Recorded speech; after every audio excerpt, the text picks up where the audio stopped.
Last year, I talked about in a TV log the Disney animated classic series known as DuckTales, and I also reviewed the DuckTales movie, Treasure of the Lost Lamp.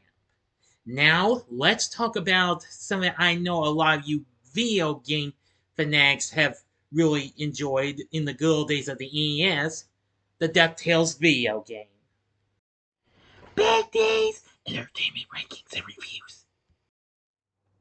So, greetings, my fellow YouTubers, and welcome to Big D's Entertainment Rankings and Reviews. My name is Joel, better known to as the Big D, and this time around I'm going to bring to you a review of a video game. Yes, for the first time in some time, I'm finally going to give you a review of a game I almost didn't think I liked after I played it, but was really bad at it. But after I read how to do its stuff in a Nintendo Winner's Guidebook, I soon gave it another chance, and boy, let me tell you, it was a fun one.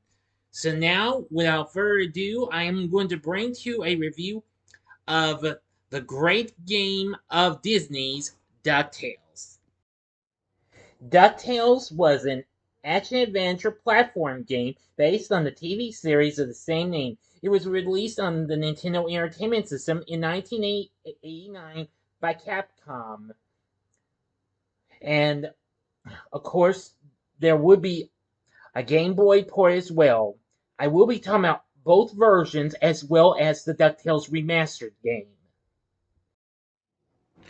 Okay, now then, DuckTales. Well, it's pretty simple to talk about this. Of course, based on the animated series of the same name, this would be Capcom's second Disney game, but it'd be their first to be fully done by them, since their first one, Mickey Mouse Capade, was just a port of a game that was originally done by Hudson Soft.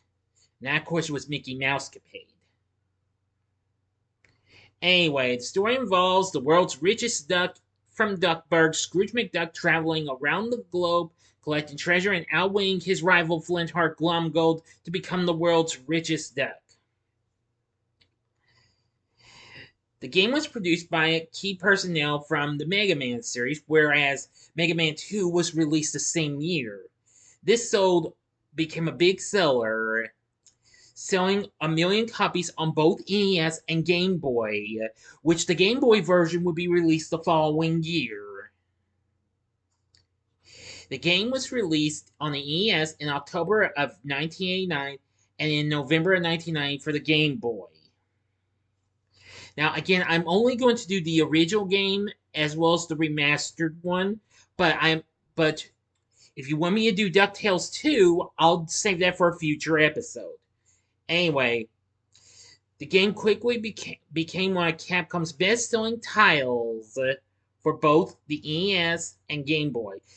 Praised for its tight control, unique and non-linear gameplay, and bright presentation, and is often regarded as one of the best titles for the NES, appearing on numerous best-of lists. Now, of course, in 1993, a sequel came along, though late in the NES life cycle and pretty tough to find, but it did also get a Game Boy port. And then in 2013, a remastered version came out from WayForward Technologies as the developer, and Capcom once again publishing it. It featured high-resolution graphics and performances by the surviving members of the show's voice cast. But I'll get to that in a little bit. Now, to play a game, you control Scrooge McDuck, traveling around the world, going into and leading into outer space in search of 5 treasures to increase his fortune. He's able to attack enemies and gain around using his cane. On the ground, he can use it as a golf club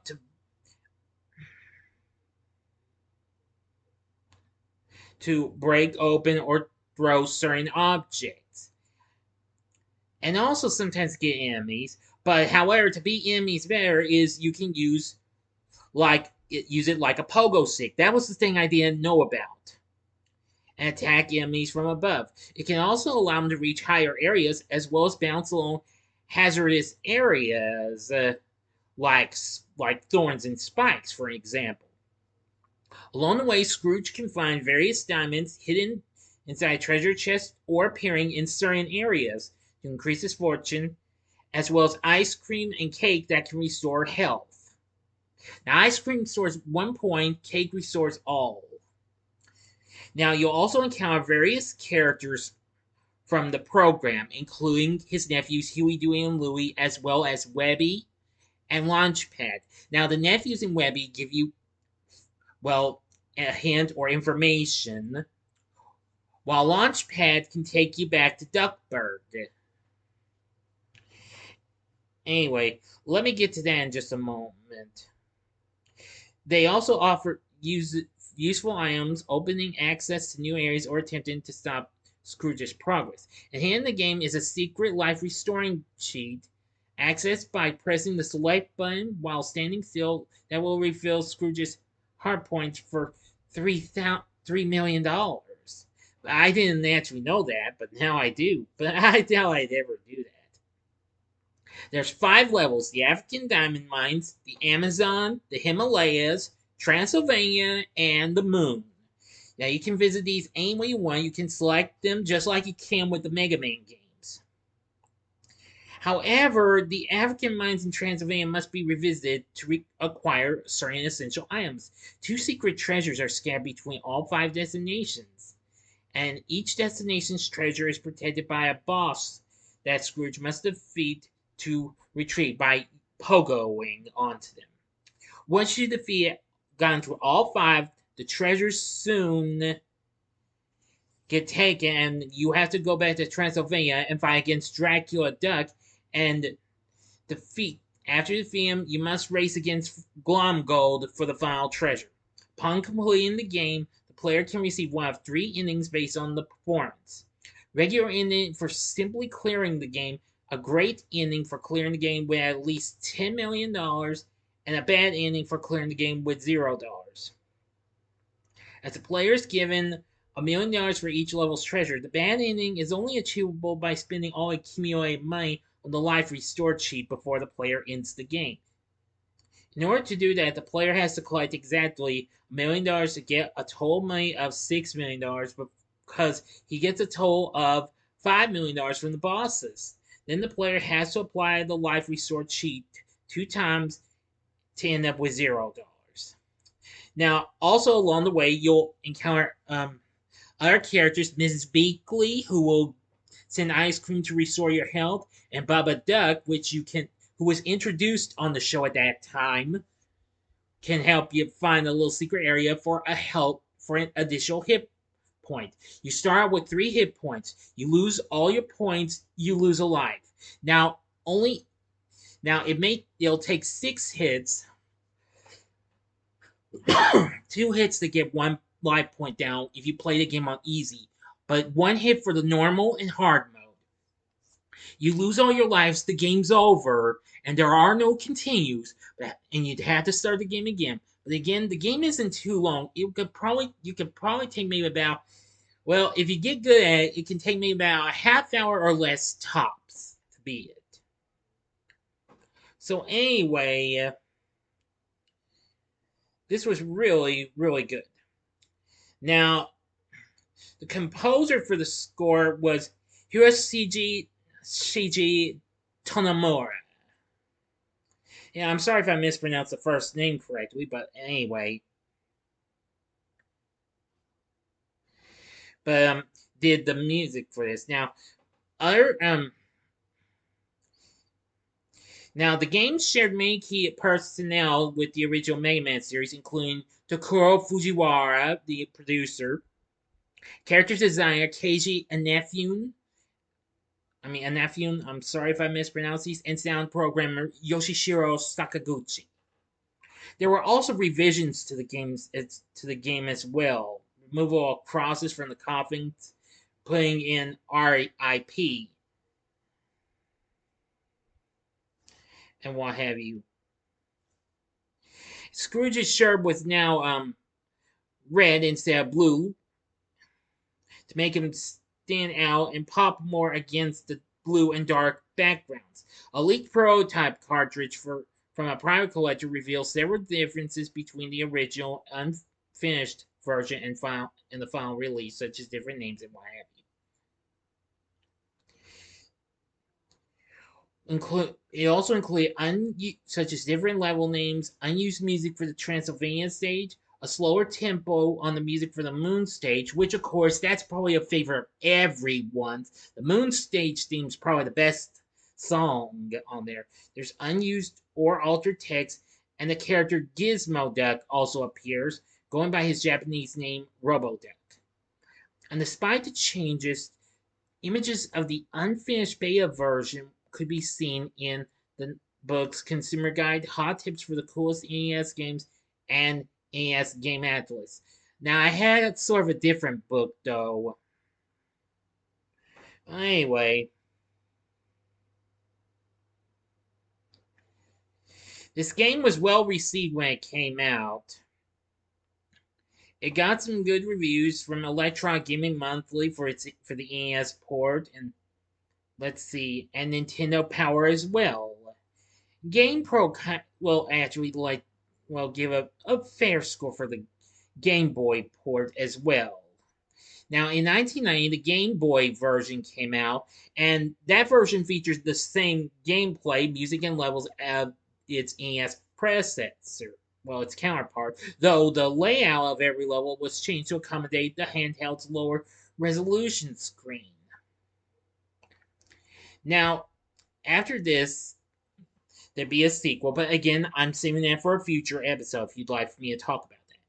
Now, in 2013, Capcom, along with developer WayForward, gave us the Metroidvania-style DuckTales Remastered, high-definition remake, and was released on PlayStation 3, which I actually have, by the way, the Wii U, Windows, and Xbox 360.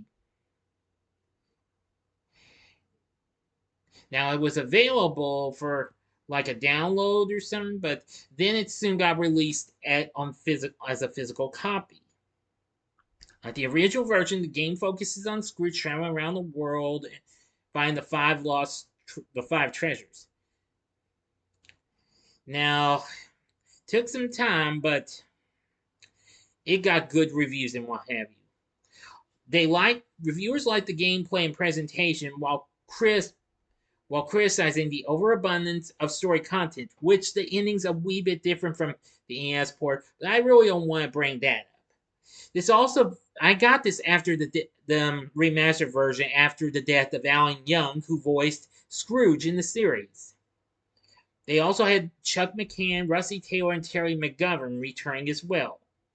Now, there were some tweaks introduced, such as a map screen on easier difficulties and an easier pogo jump, which can be toggled on and off. There was also a new tutorial level in Scrooge's Money Bin, which includes a boss fight against one of the Beagle Boys, Big Time Beagle. Yes, like in all ports, you will encounter the Beagle Boys who will take away your money if you run into them. You'll also face off against various bad guys and what have you.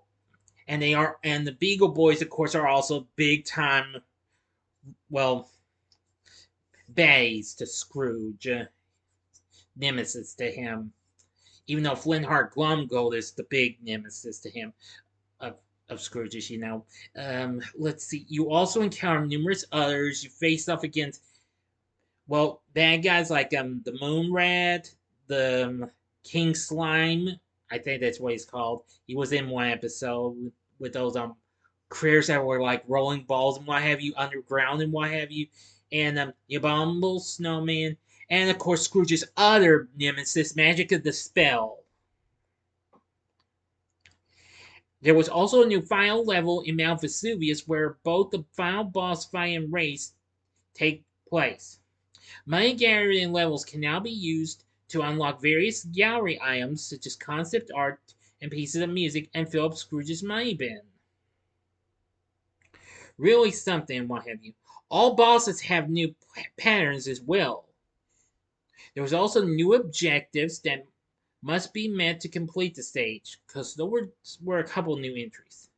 There was also a full story plot explaining the motives and reasoning behind each stage, including how Scrooge is able to breathe on the moon as well. The original game's hidden treasures are now found only on higher difficulties. The game consists of only one ending, which of course is different than the NES port. So anyway, let me go ahead and give you a shot look at some of the other ports. Well, the cover art anyway. Now here's a look at the cover art for the Game Boy port of DuckTales. It's pretty good and what have you. And this is the cover art for the remastered version. Here's a freeze frame of a look at the actual NES game. And you can see Scrooge's cane as a golf club in action in the rock going an arch pan to hit the snake. So, oh yeah, and there's also a time limit, but I think you can beat these levels in no time. Anyway, also if you don't have an NES or a console that plays NES games, no problem. The game is also available on the Disney Afternoon Collection, along with the sequel, plus other games like both Chip and Dale Rescue Rangers games, Tailspin, and Darkwing Duck. Anyway, DuckTales for the NES, I thought was pretty good. I would definitely recommend you give this game a shot. If you or you can play the Game Boy version as well. I've seen gameplay of it and walkthroughs, and I think it's pretty good too.